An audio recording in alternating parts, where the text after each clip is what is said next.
Esse momento que nós iremos passar aqui, ó Pai, louvando o teu nome nessa reunião de oração. Uma proteção do Senhor, que Ele nos dá, livrando de todas as coisas, todos os pensamentos maus da porta, e pensando somente naquilo que é reto. Pense compaixão de nós, somos pouquinhos, mas somos alegres, sabendo que estamos com o Senhor. Abençoa aqueles que poderiam estar aqui nesse instante, sendo um telhado tão bonito como esse, mas não estão. O Senhor sabe todas as coisas, não sabe por que foi isso. Mas onde estiver, que esteja também na coisa da força. Nós pedimos que abençoe o teu servo, a informação desse Espírito, e que o Senhor perdoe os nossos pecados, nos Jesus. Em nome de Deus. Amém. Amém. Vamos cantar o hino 63? Bom? 63. 63.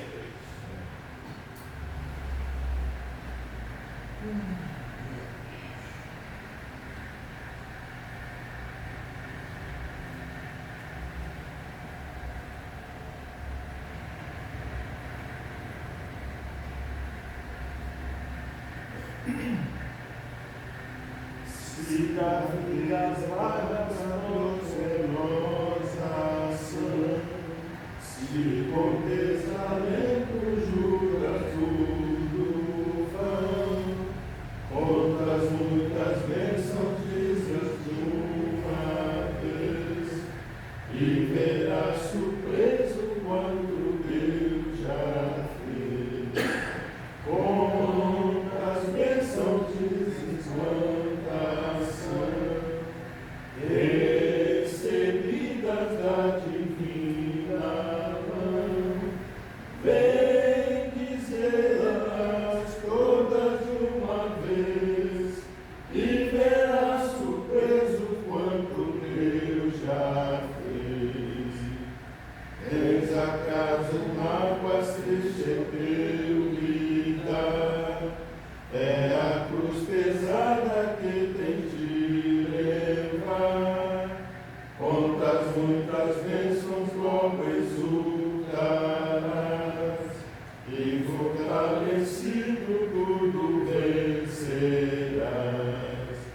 Quantas bênçãos dizes quanta ação, recebidas da divina mão, vem dizê-las todas de uma vez, e verás surpreso quanto Deus já fez.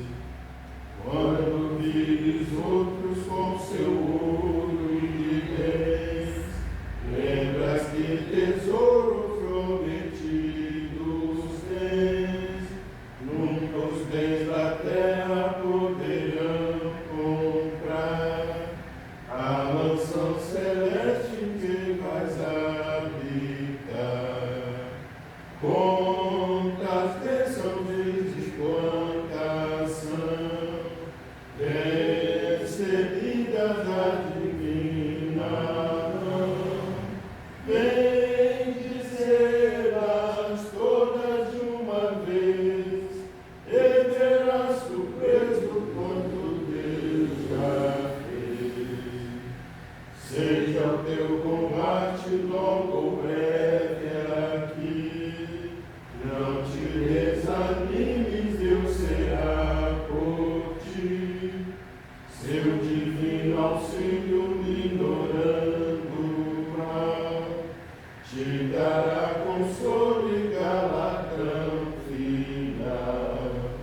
Quantas bênçãos dizes quanta ação, recebidas da divina mão, vem dizê-las todas de uma vez, e verás surpreso quando Deus já fez. Salmo 117.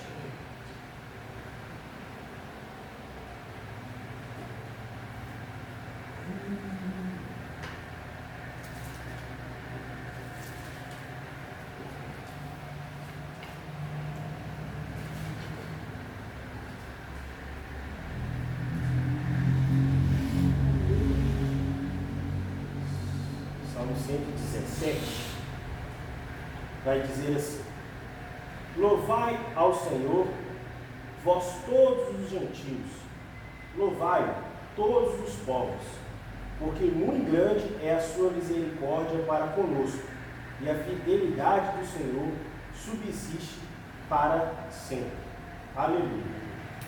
Esse salmo, como nós estamos vendo aí, o Salmo 117 é o salmo mais breve que tem de todos os salmos, é esse salmo. E esse salmo 117, ele vai falar da misericórdia de Deus, que ela é abundante.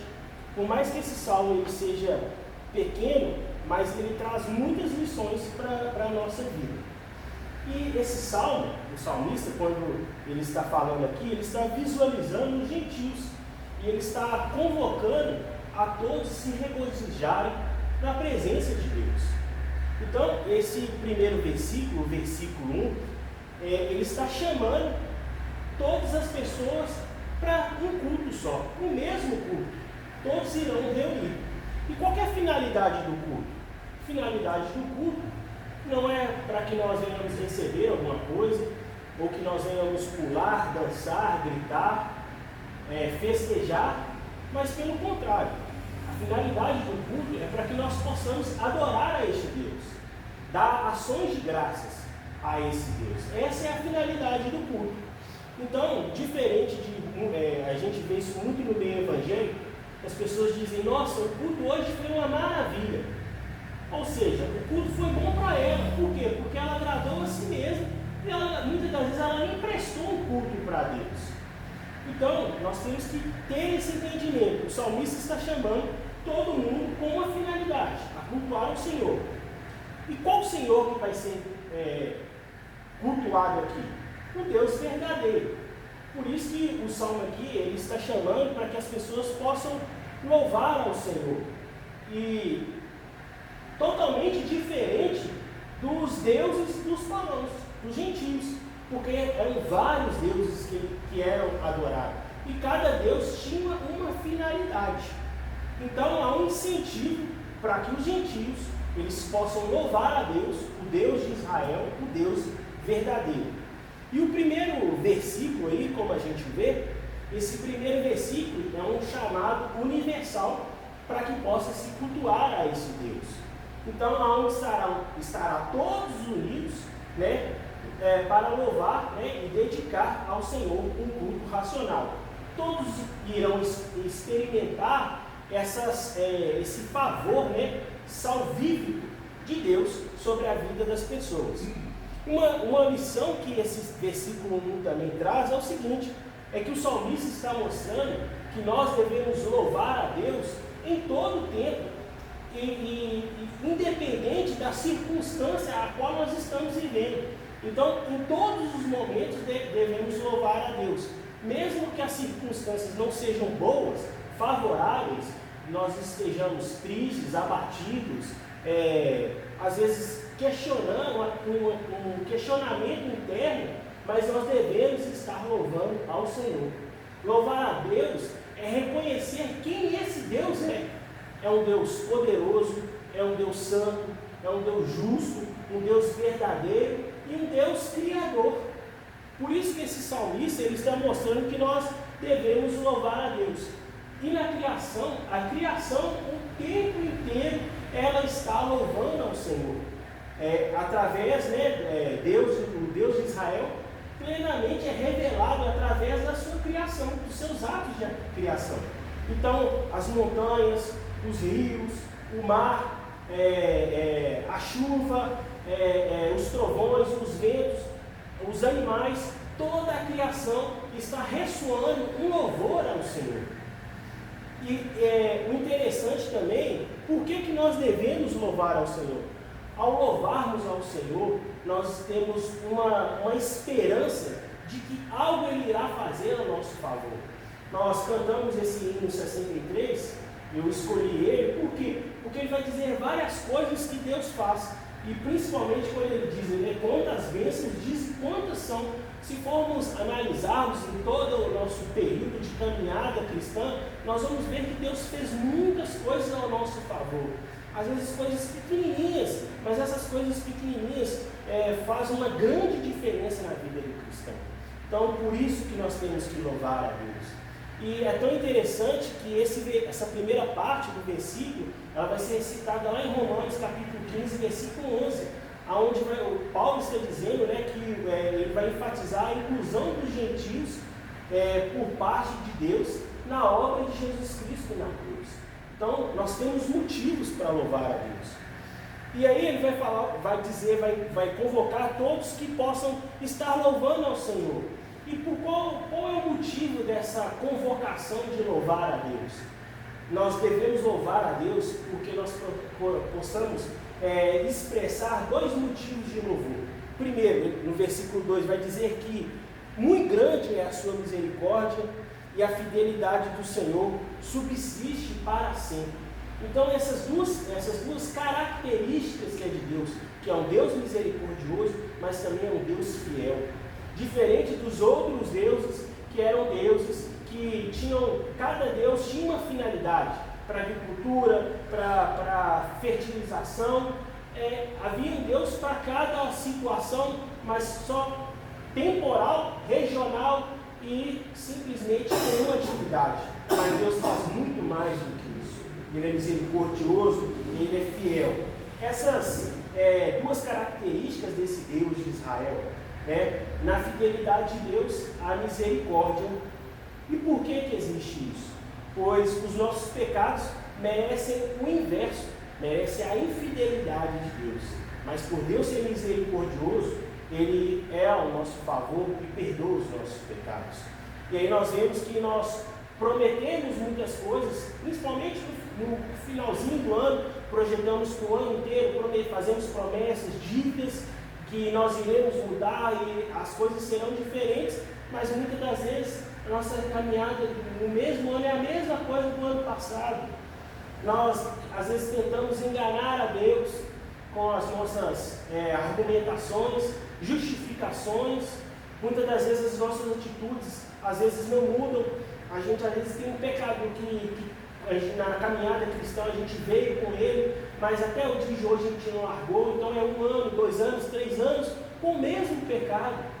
Mas Deus tem misericórdia todos os dias sobre a nossa vida. Então nós temos que mudar.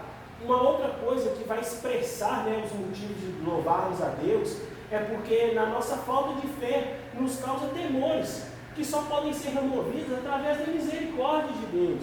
Às vezes a gente pensa que vai faltar o pão de cada dia, às vezes a gente tem dúvida, será que Deus vai salvar o meu filho, vai cuidar do meu filho ou da minha filha? Será que Deus vai cuidar do meu marido, vai cuidar da minha esposa, vai cuidar dos meus entes queridos? Falta de fé no Senhor. Muitas das vezes também será que Deus vai me sustentar? Será que meu emprego Deus vai manter? Ou será que Deus vai tirar o meu emprego? Será que eu vou arrumar um emprego? Todas essas coisinhas pequenas vão tirando a glória de Deus. E achamos tudo isso que eu disse aqui, nós achamos que Deus, Ele não vai nos abandonar. Então, Deus vai ter misericórdia com a nossa vida, mas Ele é fiel também, Ele entende nossas dificuldades. E até mesmo os nossos pecados, quando nós caímos, requer misericórdia muito grande do Senhor. Por quê? Porque Deus sempre é fiel, mas nós somos infiéis. E em todos os dias, Deus demonstra a sua misericórdia sobre a nossa vida. Se não fosse assim, nós já estaríamos mortos, por causa dos nossos pecados. O salário do pecado é a morte, essa é a separação de Deus. Ou então, muitas das vezes, sofreríamos um acidente grave, algum problema, mas a misericórdia do Senhor todos os dias é conosco. Ao nós levantarmos e ao deitarmos, nós vemos a misericórdia do Senhor. E essa fidelidade de Deus, ela é medida conforme nós temos essa relação com Deus. Às vezes a nossa régua de medir, a gente mede Deus, às vezes com essa mesma régua. Se está tudo bem, se Deus está me abençoando, se Deus está fazendo alguma coisa conforme eu desejo, nossa, então está bom, esse Deus me ama, esse Deus me quer, Ele tem a sua misericórdia sobre mim. Mas quando Deus não faz as coisas como nós planejamos e nós desejamos, então Deus não me ama, Deus não tem misericórdia na minha vida, Deus não está sendo fiel sobre a minha vida. Então que nós possamos mudar essas coisas. Então, o significado é que a misericórdia de Deus é rica para conosco, fluindo de uma fonte eterna, porque ela está unida né, à eterna fidelidade de Deus. Se entendermos, confiarmos na sua misericórdia, isso tudo será confirmado na nossa vida, removendo todas as dificuldades que nós temos. Sabemos que as dificuldades somos nós que procuramos, e o que nós passamos é reflexo daquilo que nós semeamos sobre a nossa vida. Então, tendo convocado os gentios a louvar ao Senhor, é gerada uma atribuição de louvor, aquele que é digno de toda a honra, de toda a glória, de todo o poder, e a salvação pertence ao nosso Deus. Uma aplicação que nós podemos fazer é o seguinte: podemos ver que Deus é constantemente fiel e amoroso, pois Ele cuida de nós. Por isso é que nós devemos louvar ao nosso Deus. Outra coisa é mostrar o que Deus quer de nós. O que Deus quer de nós? Que venhamos louvar a Ele em todo o tempo, mas também que nós sejamos misericordiosos, da mesma forma que Ele tem misericórdia sobre a nossa vida, que nós venhamos ter misericórdia sobre a vida dos outros. Se Deus tem paciência conosco, que nós venhamos ter com o nosso próximo. Isso é complicado, é difícil. Às vezes a gente fica muito nervoso, mas nós temos que ter a mesma misericórdia do Senhor, igual é dito aqui. Muito grande a sua misericórdia. Isso é para todos nós. E a terceira coisa é: o que Deus pode fazer? O que Ele pode fazer na nossa vida? Ele pode fazer qualquer coisa. Tudo aquilo que nós precisarmos, Deus pode fazer. Se for conforme a tua vontade e for da presciência da vontade de Deus, tudo isso irá acontecer conforme Deus determinou. Amém? Deus nos abençoe. Fica essa mensagem, essa reflexão. Um salmo pequeno, mas grande, poderoso, que traz instruções para a nossa vida. Amém? Nós temos algumas pessoas que carecem da misericórdia de Deus, precisam do auxílio de Deus, e nós estamos aqui nessa noite para orar, né, por essas pessoas. E da mesma forma que Deus me chamou e Ele é fiel, Ele vai ser fiel também com as nossas orações, em ouvir as nossas orações e fazer com que essas pessoas elas alcancem aquilo que elas precisam. Salvação, cura.